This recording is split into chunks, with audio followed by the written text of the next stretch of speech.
ஆண்டவரே எனக்கு இதை தாங்கப்பா, அதை தாங்கப்பா, எனக்கு அதை கொடுங்கப்பா, இதை கொடுங்கப்பா.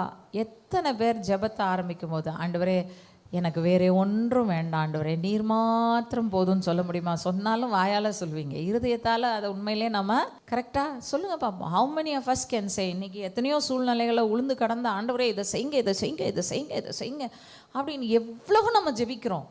How many of us can say, அப்பா நீங்கள் இருக்கிறீங்கப்பா, நீங்கள் பார்த்துக்கோங்க, நான் விட்டுட்டேன் உங்கள் கையிலன்னு சொல்லி உங்களால் போக முடியுமா? போனாலும் அடுத்த நிமிஷமே என்ன பண்ணுவோம்?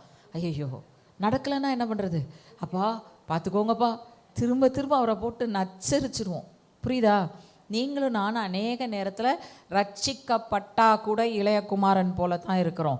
நம்ம திரும்ப திரும்ப ஆண்டவருடைய கைகளை தான் பார்க்குறோமே தவிர அவருடைய கண்களை நாம் பார்க்கிறவர்கள் அல்ல. விளங்குதா? அவருடைய கண்களை பார்த்தா அவருக்கு என்ன வேணுன்றது நமக்கு தெரியும்.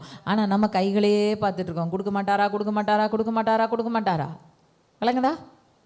ரைட்? இங்கே தான் பிரச்சனை.